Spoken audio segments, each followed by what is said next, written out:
you'll know that this is no ordinary show, and we don't have ordinary guests either. And this morning, Tom and I are very pleased to welcome Paul Gisborne-Hilton, Chair of the Over 50s Forum right here in Pembrokeshire. Very good morning to you, Paul. Good morning, Gina. Good morning, Tom. Good morning, everyone. Thank you so much for joining us. And newly appointed chairperson of the Over 50s Forum. Congratulations. Thank you. Quite new in post. Very new in post. It's been a month. Been a month, whole month. So, seasoned pro. Were you a member of the forum beforehand? I have been. Yeah. I have been involved with the forum at different times in life. Yeah. But this is a totally new challenge and a totally new venture. Yeah. And I've got big boots to fill as well.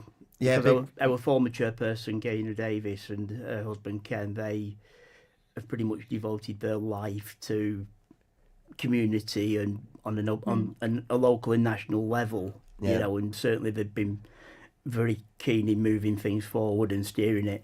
They were great flag bearers of the forum and for representing older people in Pembrokeshire and Wales generally. And, but for those that might be watching this on social media, you've come in suited and booted this morning. Yes, I have. Although some would say that's my usual attire. But no, we're entertaining a very special guest today. As members of the forum, we've invited along, and she accepted.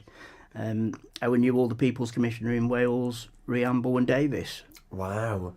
And I suppose that the fact that there's an older person's commissioner full stop shows just how there's a need to be represented. Yes. We live in an ageing society, health benefits and the health advancements on treatment. People are living longer. There are some that would argue that 50 is still young. I would argue it is. I bet. I'm creeping there, so yes, it is young. I got my bus pass last year, so don't worry about it. I think it's just representative of the older adult, if that makes sense. Yeah. And what kind of issues is that Rhian going to be coming down and sharing with you today? We're not sure. It's basically it will be to highlight her strategy for the coming year and her willingness to and wanting to engage and empower people to have that voice and to put forward the things that concern them. Mm-hmm. Geographically and demographically, I think every area is different, and certainly Pembrokeshire has its own unique set of challenges, which is something that we absorb in.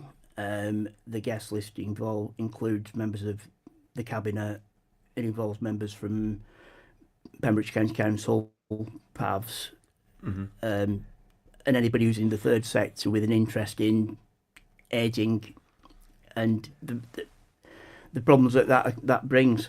Yeah, because we're very much out on a limb here in Pembrokeshire, and you might move here as someone that's relatively able and can move around, but of course age doesn't come alone. There's usually issues about it, and we were just talking off air there about the risks of isolation and loneliness. Yeah, very much so. As part of my other volunteering roles, I do quite a bit, or have done quite a bit in the past with PAVs, where I started off as a befriender actually.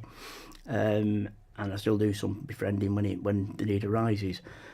But sometimes we'll see people who maybe don't see or hear from anybody. Even the postman knocking at the door might be a welcome visitor. Yeah. Even with inflated gas and electric bills. I think that those are kind of the challenges that we face, and of course because Pembrokeshire's got such a strange geography with lots of outlying villages that are not necessarily connected, it makes life even more difficult. Yeah. Gina? I was going to say there's lots of agencies here. We are very lucky in Pembrokeshire to have lots of people who can be on hand to help, but it's being able to know about these things and also being able to know about the people who need us, and maybe they, to knock on the door and say, hello, we are here to help. We are a friendly face. What do you need? Yeah. And I think that, again, though, that begs the next question of how do we reach those people? Because not everybody of an age is on social media. Yeah. Not everybody of an age is on the internet or anything, you know. So it's like, how do you get that message out? We do road, you know, pubs have been involved in road shows. We're doing some Keeping Well road shows this year, I believe. Oh, fantastic. But again, we can only get people through the door if they want to come. Yeah. Yes. Go on, G. Well, I was going to say another thing is if you're maybe you've got a neighbour and you think, "Do you know, this person, I don't know if they've got family. I don't know if anybody actually visits them. It might be worth sort of just knocking on the door saying, you know, do you need anything? We're your neighbour. We haven't seen you for a while. Is there anything that you need? How are you coping?" And it's these conversations which can possibly lead to the services that may be able to help people who are lonely. Oh, absolutely. You know, there is no doubt about that. I mean, so we have to start the conversation somewhere. Yeah. You know, that is the thing. And in terms of that, that brings us to another issue about going out, for example, where access to public conveniences can be problematic. Yeah. You know, not everybody knows where your nearest toilet is. No. You know, and genuinely, though, when you get older, it becomes a bigger issue. And it becomes a barrier then to going out. Yeah, you have to plan going out around where there's that public convenience that you know about. Yeah. So one of the things that we're looking at wanting to do is engaging with the mapping network, because there is actually a map of public conveniences. So I'm hoping that this year we can look at that and bring it up to date, really, because you know, it's like charging points on electric vehicles, isn't it? Yeah. You know, you'll go to one and it won't be working. Yes. You know, and you'll have used all your power to get to it. So it's a bit like... Yeah. So that's the situation. You need to plan that. So if people are thinking, oh, well, I've got an issue. I'm someone that's over 50. Maybe the forum might be able to bring this policy to the local authority, to community councils, whoever it might be. How can people contact you now? Well, we have talk about social media. We do have a Facebook page. We have an email. We have a dedicated email address, and we have mobile numbers on our flyers and such, which we put out whenever and wherever we can.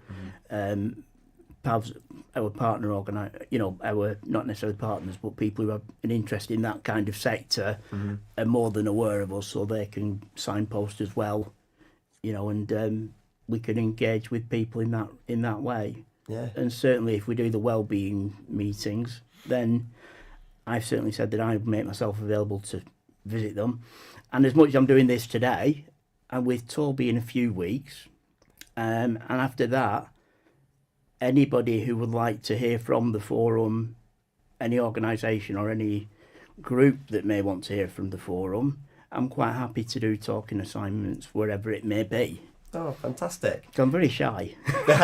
Well, I know that's not the case because we've actually crossed paths before, and you mentioned your various volunteering roles that you've had. Yeah. You're actually a double winner at the PAVS Volunteer Awards that took place at the end of last year. Yeah, well, I wouldn't say I was a double winner. I was a winner on one, and I was nominated on the other. Oh, well, you're a winner in our eyes. I was a close I was a close second. And a few weeks ago, I was recognised as for community engagement with FutureWorks as well. Oh, so fantastic. It's all sort of... I suppose it's all building a profile, but it's not a profile that I want for myself, if that makes sense. No. I want... It's for the group. Yeah. Yeah. And for other people to know that they're not alone, because they're not. Well, thank you so much for joining us here this morning. You're not welcome. Alone. As much as it can feel isolating out there, you've got the forum there that can represent your needs and can put you in touch with the right people at the right time, at the right place. You're a month in. You've got the Older Persons Commissioner from Wales coming in. But there's an exciting year ahead for you. Yeah. Amazing. And, well, you've picked a song for us too as well, haven't you? I have, yeah. One of my favourites from childhood, My Way by Frank Sinatra. Going back I was going to say a little bit of Blue Eyes this morning. Absolutely. I love that. Paul, thank you so much for joining us. All the best today. Thank you. And we look forward to seeing and sharing what events and what policies you're going to be pushing here at Pure West Radio. So thank you so much. Thanks a lot, Tom. Thank you. Thank you. Gina, it's coming up to 10 to 10. Oh, 10 to 10 to 10 to 10. Another name to go into the main prize draw. Fun Scramble is up next here on Pure West Radio. Folly Farm, sponsors of The Breakfast Show